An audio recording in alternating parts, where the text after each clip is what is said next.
recall everything, then we will start the a new topic in today's class. So in the previous class, we have discussed in this chapter, we have discussed the meaning of production. And in the meaning of production, I have told you that production is a process of converting the input into output. So all those inputs that are required for the purpose of production are collectively called factors of production, like raw material, machine, electricity, building, etc., are considered as the factors of production for the process. For the process of production, we requires factors of production. And factors of production can be further categorized into two parts: fixed factor and variable factors. Fixed factor means those factor that does not change with the change in the level of output. Whether the output increases or decreases, the requirement of fixed factor does not change in the short run only, not in the long run. In the short run, see, everything that we are discussing in this chapter is in context of short run only. Therefore, the fixed factor is considered to be fixed in the short run. That means in the short period of time, when you increase the production or decreases the production, the requirement of the fixed factor does not change. It remains constant. But on the other hand, the requirement of the variable factor keep on changing. Variable factor requirement of the variable factor increases when the more output is to be produced by the producer. And if the output declines, the production declines, then the requirement of variable factor also decreases. And other than this, we have also understood the different types of product. So in this chapter, we have categorized the product into two parts. First is total product, then marginal product, and the average product. Total product refers to the total quantity of output that a producer will be able to produce by applying all the units of fixed and variable factor. And average product basically means the output produced by one labor, one variable factor. Marginal product basically means extra output produced by applying extra unit of labor. All right. So when we apply an additional variable factor, the quantity that we get, the additional quantity that we are able to produce by applying one additional unit of variable factor is considered as the marginal product. So I hope all the topics that we have discussed in the last class is clear to all of you. If there is any doubt, please let me know.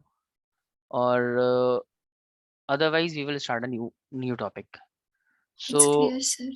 It is okay, everything is clear. all right. So let's move to the next topic. Next, we will be discussing the law of variable proportion. Law of variable proportion.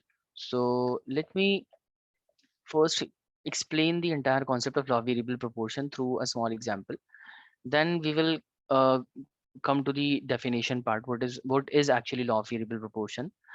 So see, till now in this chapter we have already learned that for the purpose of producing good, producer require two kind of factors.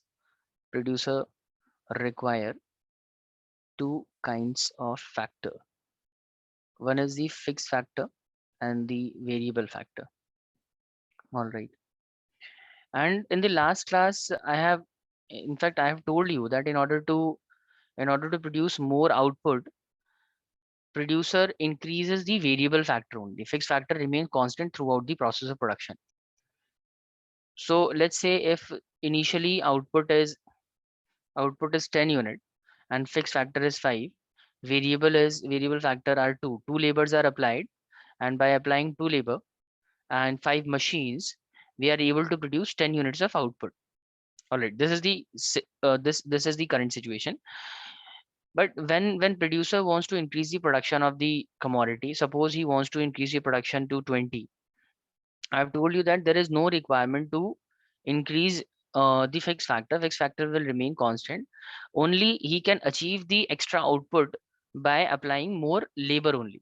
So let's say he applies 3 labors, or let's say by applying 5 labors, he can produce 10 unit of output. That means that basically means producer can produce more output by applying more units of variable factor. So whenever the more labors are applied in the process of production, the output will increase. Mostly output increases as the labor are increased in the process of production. But this does not happen always. Let me explain this concept with a small example. Suppose let's talk about a small business. Just a minute.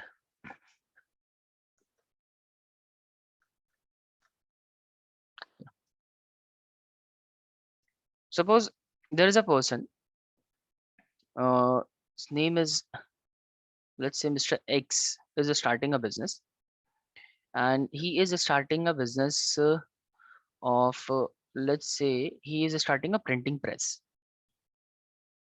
He is starting a printing press where he will be printing books.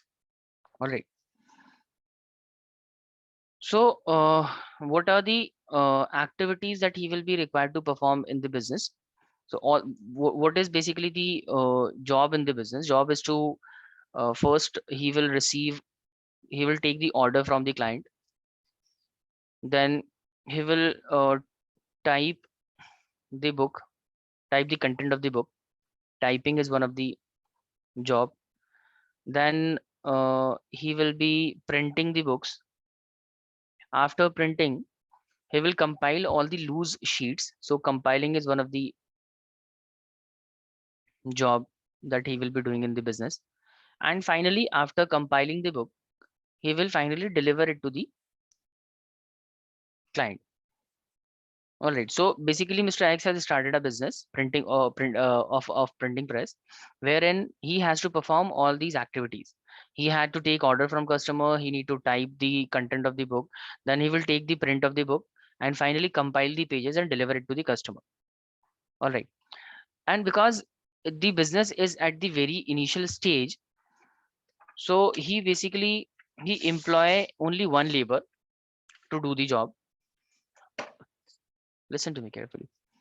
So currently the situation is that he is using labor and he is also using machine for the purpose of printing.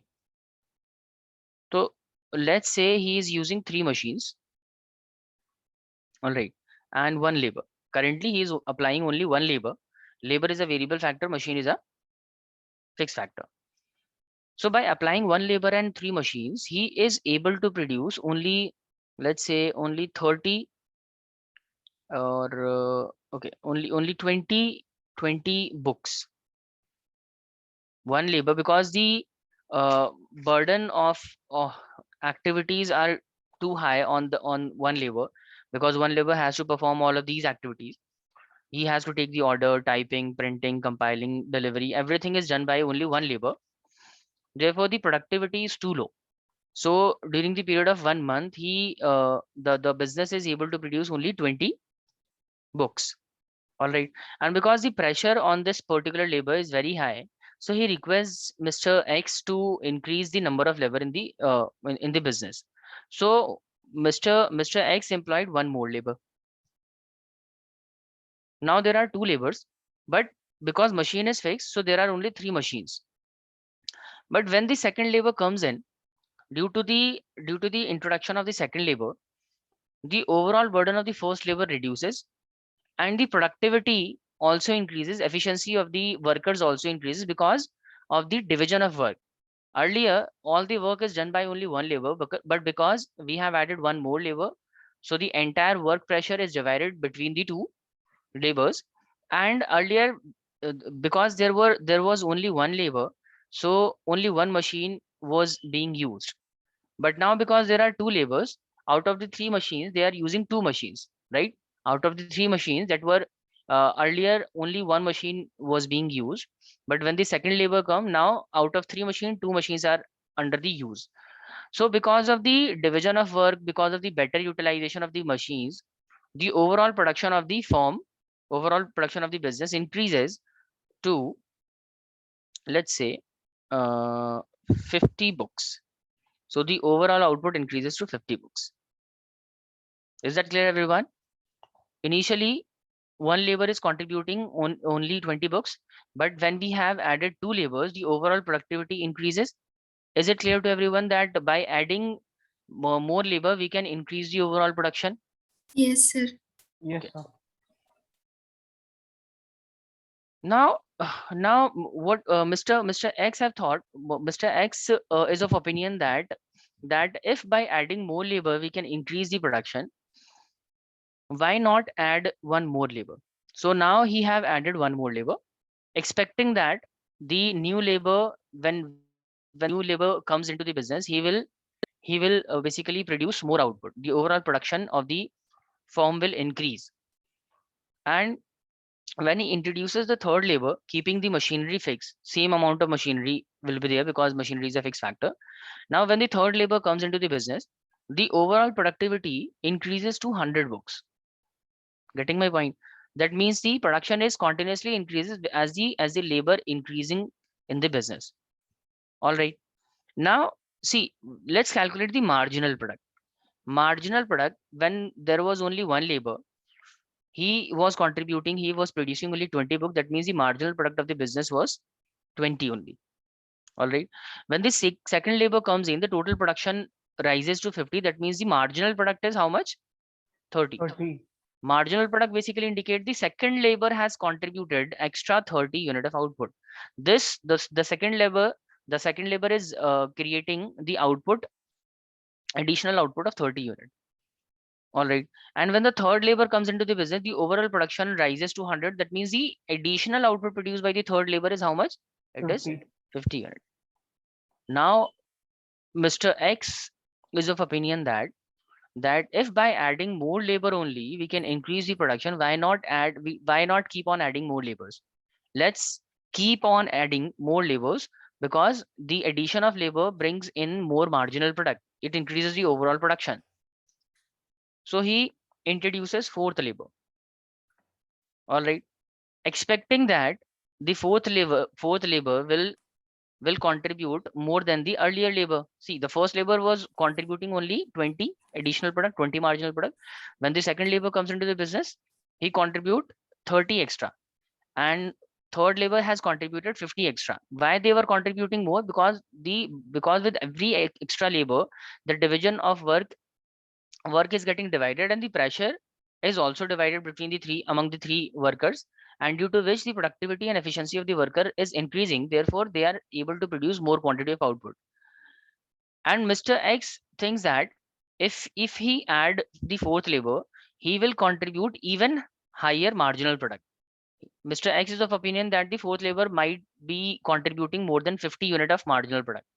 He thinks that he will contribute, let's say, 60 or 70 unit of marginal product. But what happens when the fourth labor comes into the business, and when the fourth labor comes into the business, total production rises to only 120 books. That means by adding one extra labor, the total production rises to 120. Three labors were contributing 100 books. Three labors were producing 100 books. But when the fourth labor comes into the business, the total production of the business is 120.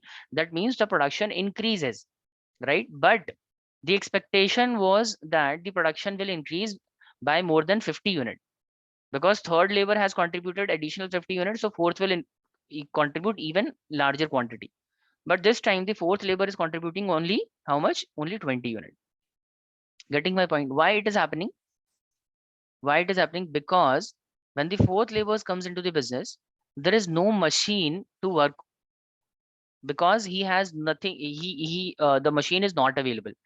Only three machines were there, and all three machines are occupied. When the fourth labor comes into the business, he has no machine to work, and because he did not get the machine to work, therefore he is not able to contribute as much as the other labors were contributing earlier.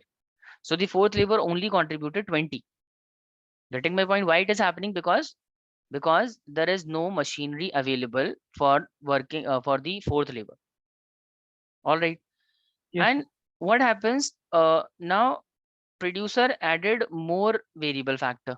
He added the fifth labor, thinking that this time the marginal product will increase.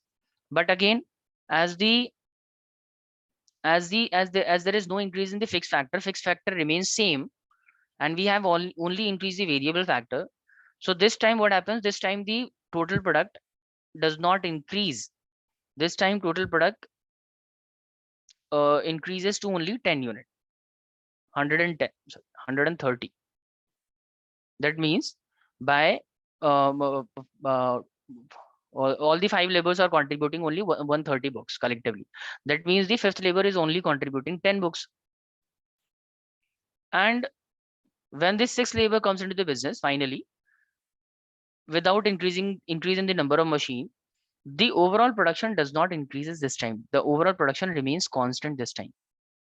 So the marginal product of the 6th labor is 0. Getting my point? Basically, initially when we add labors into the operation, into the production, our marginal product increases. Marginal product of every labor increases because there was the availability of machines. There was fixed factor available for every labor. But but once the 100% utilization of fixed factor is achieved, and you goes on increasing the labors, then the marginal product will not increase as they were increasing earlier. In fact, the marginal product will start decreasing, because when the more labor comes into the business and you have no machines to work basically there is no machine available for the additional workers, then they will not be able to contribute much into the process of production. Therefore, the production will not increase as it was increasing earlier. So 4th labor only contributed 20, 5th labor only contributed 10, 6th labor does not contribute at all. He is not contributing at all. All right. And what happens even after knowing that the 6th labor is not contributing at all? Producer again introduces the 7th labor.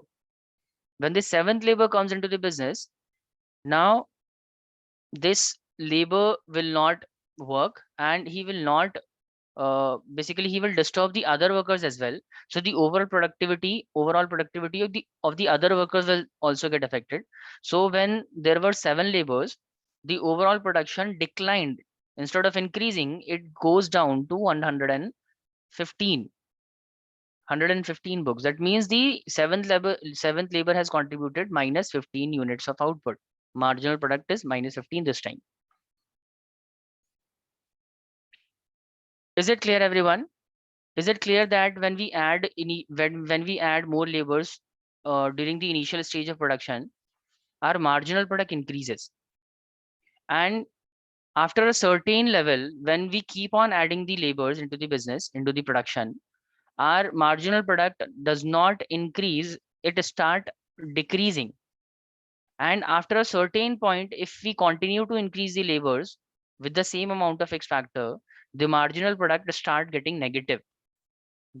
All right, everyone. So this is what the law of variable proportion says. Law of variable proportion basically says that as a producer increases, increases, more labors, applies more labors. Sorry, as a producer apply more labors or variable factor with the same amount of fixed factor, keeping the fixed factor constant. When the labor keep on adding the labors only, when the producer keep on adding the labors only, then what happens? Then initially the marginal product, the extra production of each labor will keep on increasing. But after a certain point, the marginal product will start declining. It start decreasing, and eventually a stage will come, and eventually a point will arise wherein the marginal product will become negative. When marginal product becomes negative, that means a production has 3 stages. A production has 3 stages. In the initial stage, when we add the labor, marginal product keep on increasing. This is the initial stage. This is called phase 1, and the phase 1 is called increasing returns to factor. I will explain this later.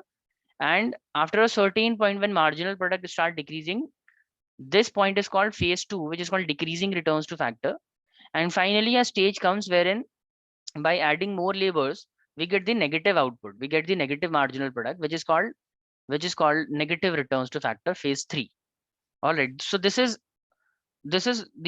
called the law of variable proportion. Let's understand this one more time, that when we add, according to law of variable proportion, when we add labors at the earlier stage of production, what will happen? Our marginal product will keep on increasing. Our marginal product will increase. See, you can see here that marginal product is increasing 20, 30, 50. And why it happens? It happens because of the better utilization of machines. It happens because of the division of work. It happens because there is increase in the efficiency and productivity of the worker when initially more laborers are added into the business, because it reduces the burden of the other labor. But after a certain point, after this point, this is called optimum combination, because we have only 3 machines. So there will be requirement of only 3 labors. Three labors are required to work on the 3 machines. This is called optimum combination. We require 3 labors to work on 3 machines. This is the optimum combination. 3:3 is the optimum combination. Once we achieve the optimum combination, once we have 3 labors for 3 machines, that means we have achieved the optimum combination. And after the achievement of optimum combination, when we add more labors, the labors will not contribute as much as the earlier labors were producing. Hence, the marginal product of the extra labor, additional labor, will keep on declining. They will give you decreasing returns. Marginal product will decrease. And eventually, if you do not stop at this point, when your marginal product becomes 0, if you continue to add more labors, then the additional labor will bring you negative marginal product. So marginal product will eventually become negative. This is what law of variable proportion says. Tell me, guys, is this clear to all of you? Is the example is clear to all of you? Yes, sir. Yes, sir. Let's look at the definition. What is actually law of variable proportion? See, law of variable proportion, according to the law of variable proportion, as more and more units of variable factor, that is labor, are applied with the same amount of fixed factor, fixed factor is not changed, only variable factor, we are increasing only variable factor, then what will happen? Then initially marginal product will increase with every additional unit of variable factor. As we add more labors at the initial stage, we will get more returns, we will get more marginal productivity.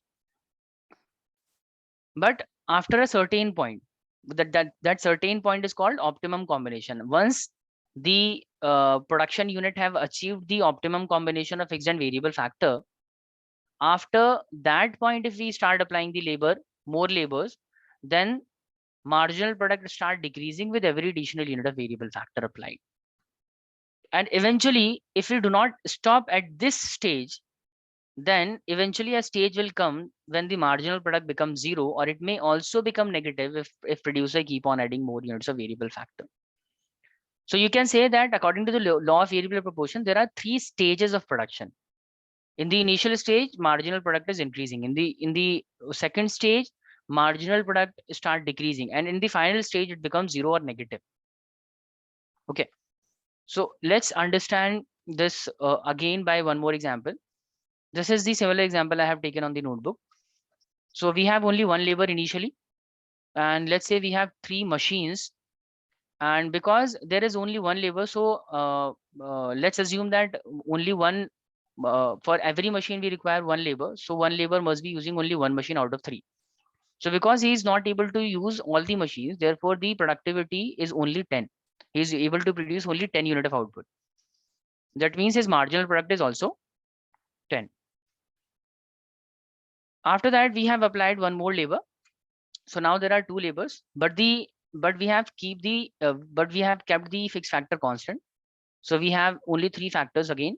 Fixed factors remain same. But because the use of fixed factor increases, now we are able to use 2 machines out of 3. So the overall production increases to 30. That means the additional labor that is being introduced in the business have contributed 20 extra unit of output. So the marginal product will be 20.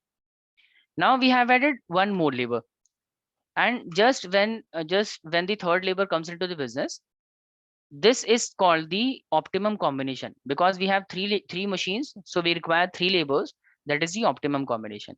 And when the third labor comes into the business, the overall production still increases. It goes to 30. That means the additional output produced by the additional labor is 30. Marginal product is 30. Okay, so now because we have achieved the optimum combination, and when we apply more labor after this point, what will happen? The overall production will not increase as it was increasing earlier. So the overall production increases to only 80. That means the marginal product of the new labor is only 20. And when the next labor comes into the business, the overall production goes to 85. That means only 5 unit of extra output is given by the fifth labor. And finally, when the sixth labor comes into the business, the overall production does not increases at all. It remains same, 85. That means sixth labor has not contributed at all. His contribution is 0. That therefore marginal production is 0. And finally, we did not stop at this point. We have introduced one more labor. So finally, what happened that the total product, instead of increasing, it goes on declining, and the marginal production of the seventh labor is minus 15. This is called law of variable proportion. Tell me, is this clear to all of you? Is there any doubt understanding law of variable proportion? No It's doubt, sir. clear. Okay. So let's understand this through the diagram. We have to draw the diagram for the law of variable proportion as well. So see, we have taken on the y-axis, we have taken the marginal product and the total product. And on the x-axis, I'll be showing the values of the variable factor. So let's draw the diagram for the total product first. So when we have applied one labor, the total production was 10 unit, right? In the table that I just showed. I'm talking about this table. So total Yes, sir, yes, sir. production as per this table is 10, right? So we will be considering only, we will be drawing the diagram based on that particular table. So when we have applied one labor, the first labor has contributed total output of 10 unit. When the second labor comes into the business, the total production rises to 30. And the third labor, when the third labor comes into the business, the total production reaches 30. Okay, so sorry, 60 for third. And when the fourth labor comes into the business, the total production rises to 80. And when the fifth comes into the business, come into the process of production, the total product rises to 85. And for the sixth labor, it remains constant, 85 at the fifth as well as 85 at the sixth labor. And when the seventh labor comes into the business, the total production, instead of increasing, it goes on declining. So finally, we can draw the diagram like this. So this is the total, this is the curve for the total product. You can see total product is initially increasing till the third unit, right? It is increasing till the third unit. After that, it is still increasing. But see, this is called the total product is increasing at increasing rate. I will explain this part later, but for now, just keep this in mind that when we apply additional variable factor at the initial stage, it increases, and after a certain point, it still increases, but the rate of increase declines. It declines after this, after the third variable factor, it declines, and finally at the sixth, it becomes constant. This is the constant stage, and finally marginal product declines. Tell me, everyone, is the curve clear to all of you that the total product initially increases at increasing rate, then finally it increases at a decreasing rate, and then it becomes constant, and then it start declining? Yes, sir. Understood, sir. Okay, so we can also understand this on the table. Let me show you. See, the table that we have drawn here. See, you can say that you can see here that as we are increasing the labor, 1, 2, 3, 4, 5, 6, 7, the total production increases initially 20, 50, 100, and the increase is total production is increasing at an increasing rate. Every time total production is increasing more by more unit. See, total product increases by 20. Initially, it increases by 20 because when we have applied zero labor, there must be no production, zero production. When we have applied one labor, so total product is increases to 20. That means the total product rises to 20. Then from 20 it goes to 50. That means there is an increase of 30 unit. And after 50 it goes to 100. That means there is an increase of 50 unit. That basically means that initially total product increases at increasing rate. Every time total production increases by more unit, more quantity. So firstly it increases by 20 unit, then by 30 unit, then by 50 unit. This is called total product. It is increasing at increasing rate. But after the third unit, sorry, third, fourth, and fifth, see, total product is still increasing 100 to 120, 120 to 130, right? But see the rate of increase. Earlier it increases by 50, but this time it increases only by 20. And from 120 to 130, it increases only by 10. Getting my point? That total product is still increasing, but the rate of increase in total product is declining. Earlier, it was increasing in the increasing order, increasing rate 20, 30, 50. But this time it is still increasing, but at a decreasing rate, plus 20, plus 10, and finally plus 0. All right, everyone. And finally, what happens? The total product becomes constant at this point. And eventually at the seventh labor, it starts decreasing. So you can say that total product initially increases at increasing rate, then it increases at a decreasing rate, then it becomes constant, then finally it start declining. That is what we have shown on the diagram as well. The total product is increasing at an increasing rate initially, then it increasing at a decreasing rate, it become constant, and finally it decreases. Tell me, sorry, everyone, is it clear to all of you? Yes, sir. Yes, sir. Okay. So now we can also draw the diagram for the marginal product. See, if you talk about the marginal product, when we have applied only one labor, the marginal product is equal to the total product. Total product was 10 at the first labor, and marginal product will also be 10, right? So marginal product is 10 at the first labor, and second labor contributed 20. That means total product rises to 30, but marginal product is only 20. And third labor contributed even higher amount, higher quantity. He have contributed 30 unit. So you can see that marginal product also increasing initially till the third unit of variable factor. But after the third, when we have applied fourth labor, the total production increases only by 20. That means marginal product is increasing, but 20 only. Then it declined to 5. Marginal product by the fifth labor is only 5 unit. And finally, when the sixth labor is introduced, the marginal product becomes 0. And when the seventh labor is introduced, the marginal product becomes negative. So considering all these values, when you will draw the diagram for the marginal product, you can see that marginal product will be something like this. It initially increases. It will initially increase till this point. But after this, it will keep on declining. It will keep on declining. Let me Understood, sir. understand, everyone. So let me also explain this once more on the sheet. See, when you draw the diagram for the law of variable proportion, you have to draw basically two diagrams. You have to show two diagrams. Firstly, you have to show the curve of the total product, and you have to show the curve for the marginal product.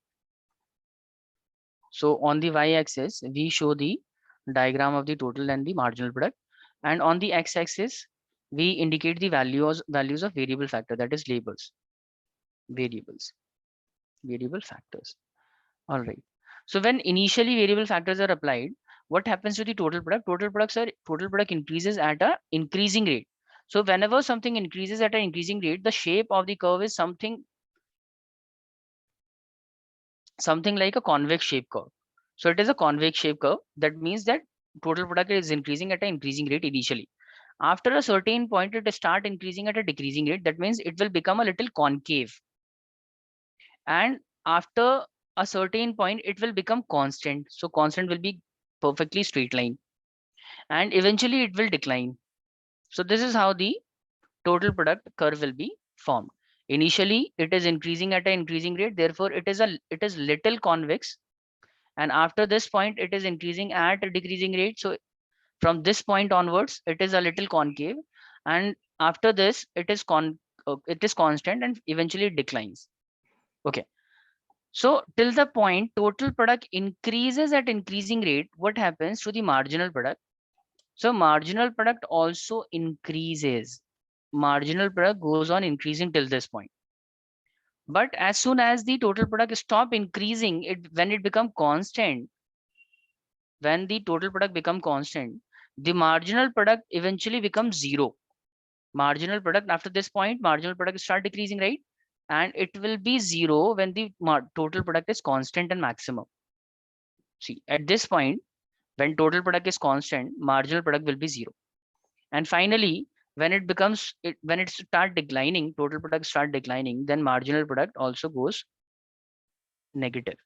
So this is marginal product, and this was total product. So this stage wherein marginal product is increasing and total product is increasing at an increasing rate, this is what we call phase one. This is called phase one. And phase one, the name of phase one is increasing returns to factor. Increasing returns to factor. And after this point wherein the marginal product is declining and total product is still increasing but at a decreasing rate. So this phase is called phase two. This is phase second, and the name of this phase is decreasing returns to factor. Name is given on the basis of marginal product because marginal product is increasing in the first phase, so it is named as increasing returns to factor. And in the second phase, because marginal product is decreasing, therefore we have named it decreasing returns to factor. And finally, in the phase third, what is happening? In the phase third, marginal product is getting negative, right? And because marginal product is negative, total product starts declining. Therefore, we have named this phase as negative returns to factor. So we have three phases according to law of variable proportion. Production has three phases: increasing phase, decreasing phase, negative phase. And all these phases are named after the behavior of the marginal product.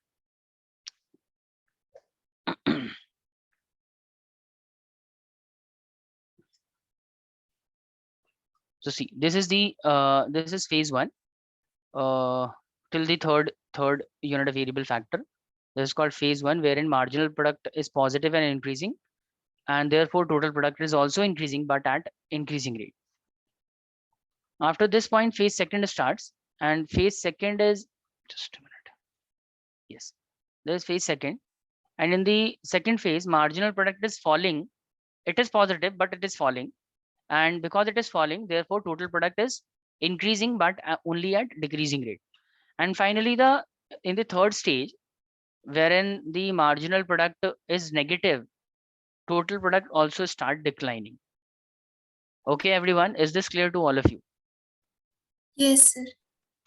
Okay. Yes, sir. All right. So if you have understood the law of variable proportion, then I guess you can also understand the relationship between the total product and the marginal product. We can establish a relationship between total product and marginal product on the basis of the diagram or the definition of law of variable proportion that we have just covered. So relationship between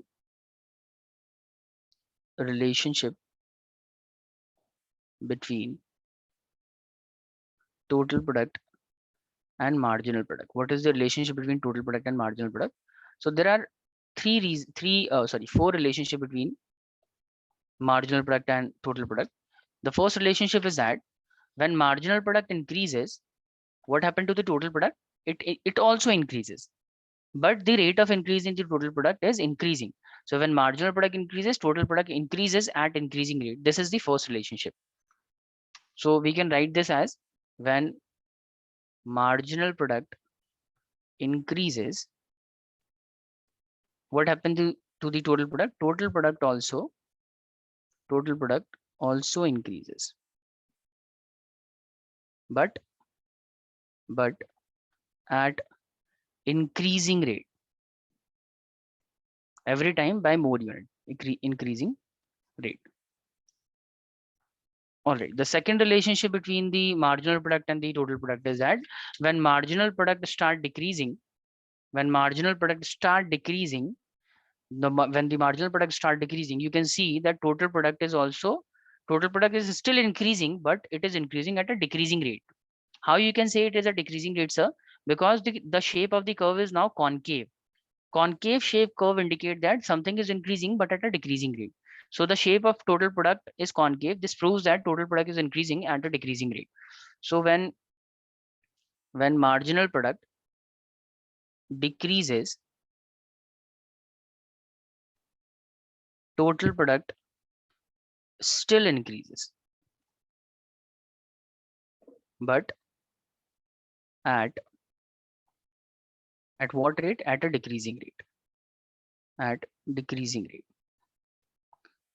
Okay. And third relationship, tell me, when marginal product is 0, what happens to the total product? Tell me, anyone. When marginal product is 0, what happened to the total product? When marginal product is 0, what is the effect in the total product? It goes into the negative rate. No, when marginal product is 0. See, first of all, total product never goes in negative. When marginal product is 0, total product is constant. No, constant, and it is at its maximum point. Okay, sir. Okay, everyone. See, let me show you in this table as well. See, when marginal product is 0, right? Tell me what happened to the total product. It is constant, no? When marginal product is 0, total product was earlier 130, still it is 130. That means when marginal product becomes 0, total product stop increasing. Total product stays constant. It remains constant. 130 it was earlier, it is still 130.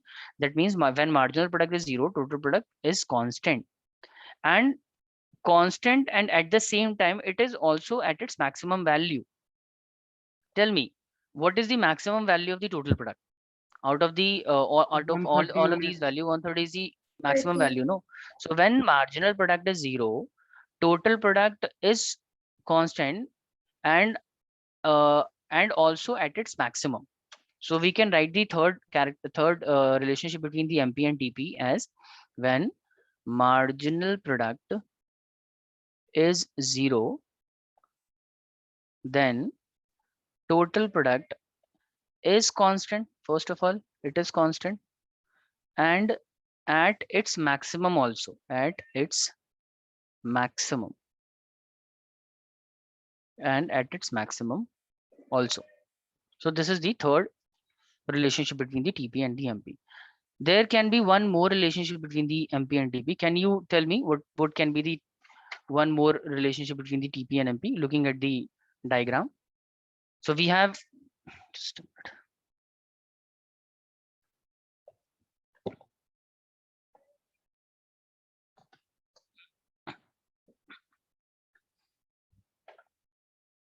All right. So we have made 3 relationship till this point. First relationship is based on this phase. When marginal product is increasing, TP is also increasing at increasing rate. And the second relationship we have established from this phase, that when marginal product is decreasing, total product increases at decreasing rate. And third relationship we have established that when marginal product is 0, total product is constant and at its maximum also. And finally, the third relationship will be, anyone? Tell me. Samiksha, Mihir, anyone? So when MP becomes negative, so TP also decreases. TP start decreasing, correct. This is the fourth relationship. When marginal product becomes negative, total product also start declining. So the final relationship between the TP and MP is when marginal product is negative, then total product start decreasing, start declining. Tell me, everyone, is the relationship between the TP and MP is clear to all of you? Yes, sir. Tell me, everyone, is there any doubt? Mihir, Ikra, Steve? No, sir. No doubt, sir. No doubt. Okay. All right. So let's read the definition of law of variable proportion once more. And see, according to the law of variable proportion, what law of variable proportion says it basically divides the entire production process into 3 parts. It says that in the initial stage, at the earlier stage of production, marginal product will increase at the marginal product will increase with every additional unit of variable factor.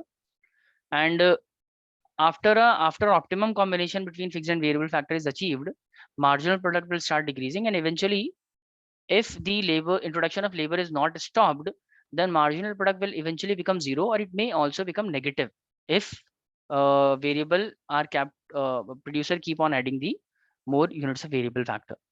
And based on that definition, we have understood this table, that how law of variable proportion works, and we have also covered the diagram of law of variable proportion. And based on this diagram, we have also understood the relationship between the marginal product and the total product. So relationship between total and marginal, these are the four relationships that we have covered. That marginal product increases when marginal product is increasing, total product increases at increasing rate. When marginal product decreasing, total product increases at decreasing rate. And when marginal product becomes zero, total product becomes constant and reaches its maximum point. And finally, when marginal product is negative, total product start declining. Okay. So before proceeding further, let's there are few assumptions of law of variable proportion, right? When we discuss the law of variable proportion, there are certain assumptions that we follow. The first assumption is that while studying the law of variable proportion, we must assume that technology is constant throughout the production. There is no change in technology. Is it clear, everyone? Just a minute. Yes, sir. The slide is not visible to all of you. No, sir. Yes, sir, because I think you stopped presenting, you presented the Wait, paper. just a minute.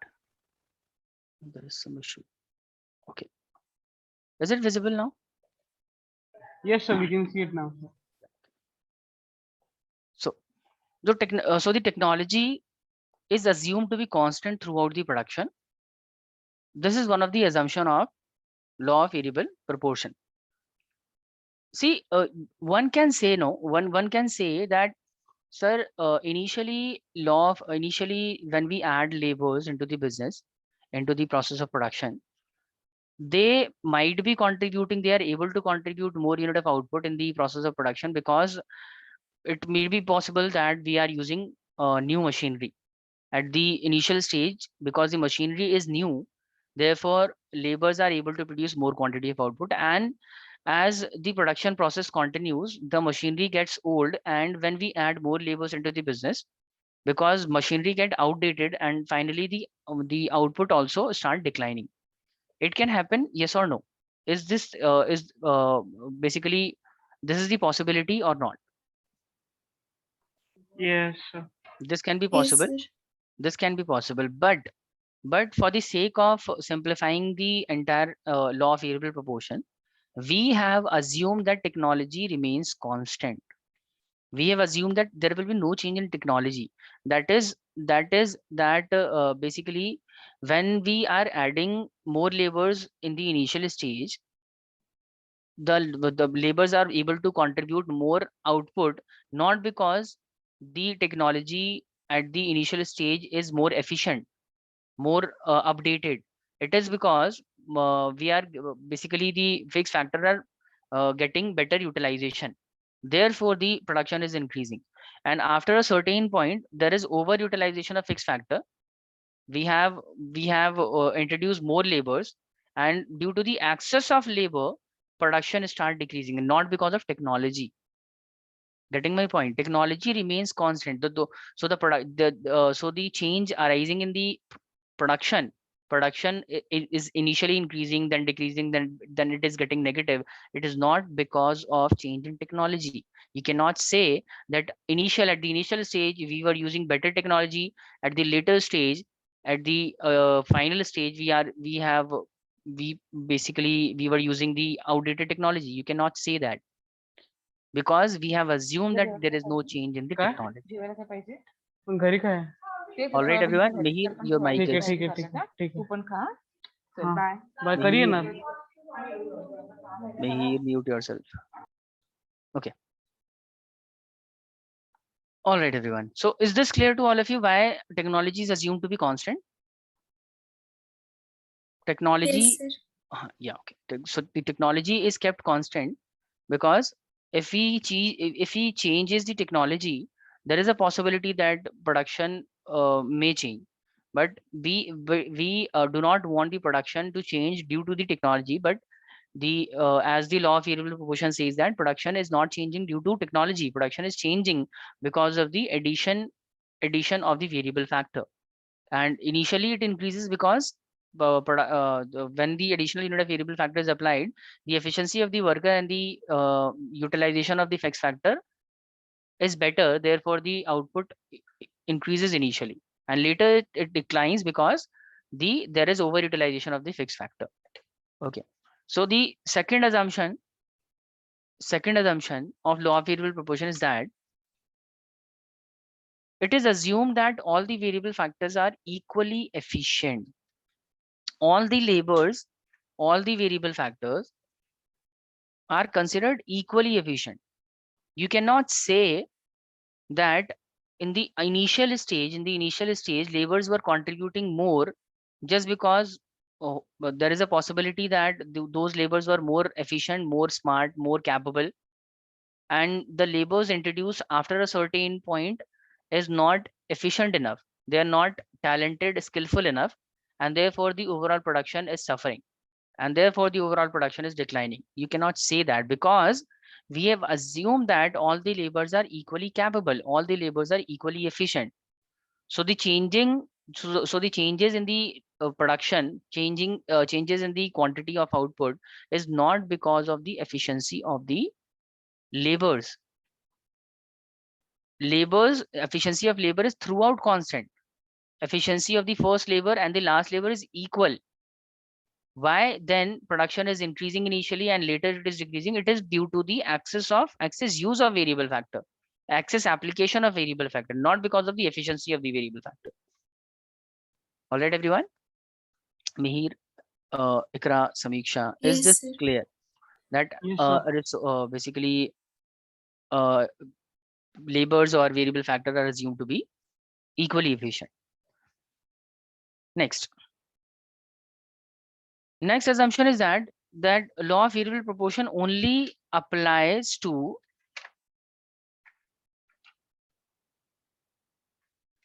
just a minute, please. So next assumption is that law of variable proportion only applies to the field of production only. So law of variable, there is no guarantee that law of variable proportion is applicable to other field. It will only be available. It will only be applicable in the field of production. It cannot be applicable in other field. There is a possibility that when you apply the law of variable proportion in the field of service, in some other uh, field other than the production, there is a possibility that when you apply more labors, the overall production, instead of decreasing, it keep on increasing. There is a possibility. But in case of production, when you apply more labors, initially production increases, then it will eventually start declining. It will eventually become zero or negative. So law of variable proportion is not made for every sector. It will only be applicable in the field of production. All right. It might be possible that law of variable proportion is not getting applicable in the service sector. All right, Ikra, Mihir, Samiksha, Steve. Yes, Tell sir. me, Yes, is this sir. clear? So please keep this in mind that law of variable proportion is not applicable to every field. Next, the final thing is that the last assumption is that it is a short-run concept. As I have already told you in the uh, last session, that everything that we are discussing in this chapter is in context of short run, right? So short run is what? Short run is a small period of time wherein all the factors have divided into two parts, fixed and variable factor. And all the discussion of law of variable proportion is in context of the short run only. We are not discussing the concept of production in the long run concept. So we are discussing the short run concept only, and the law of variable proportion can only be applicable if you're talking about the short run concept. So law of variable proportion is not made for long run. For long run, we have the different law, which is called law of returns to scale. That is not the part of syllabus. So basically you just have to remember that law of variable proportion, one of the assumption of law of variable proportion is that it is applicable in the short run only. All right, everyone. So we have covered Yes, how sir. many assumptions are there. There are 4 assumptions. First was that, what was the first assumption? That all the labors are equally efficient, right? All the labors are Equally efficient. all the labors are equally efficient. State of technology will remain constant. Labor's efficiency is equal. And third assumption was that law of variable proportion will be applicable in the field of production only. And finally, law of variable proportion is a short-run concept. It is not a long-run concept. For long run, for studying the production phase, for studying the behavior of production in the long run, we have a different law, which is called law of returns to scale. That is not the part of syllabus. So in today's session, we have covered the definition of law of variable proportion. And apart from law of variable proportion, we have also discussed the diagrammatic representation of law of variable proportion.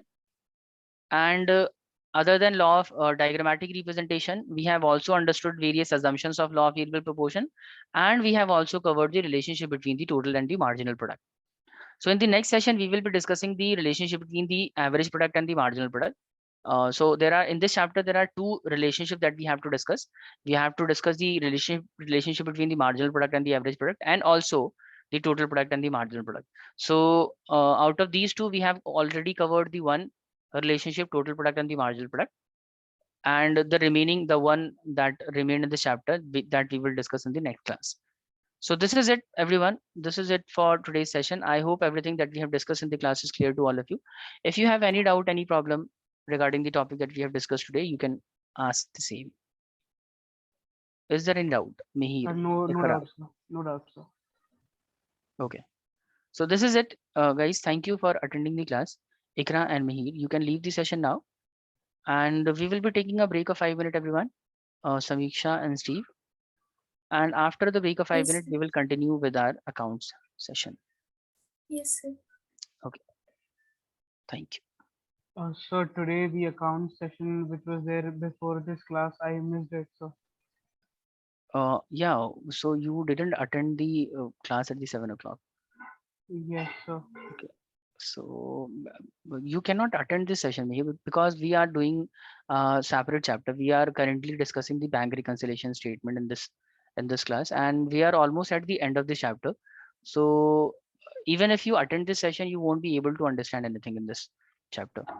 So Okay, sir. never mind. Make sure that you attend the next class at the same time. The Okay, sir. timings that is provided to you. Okay, sir.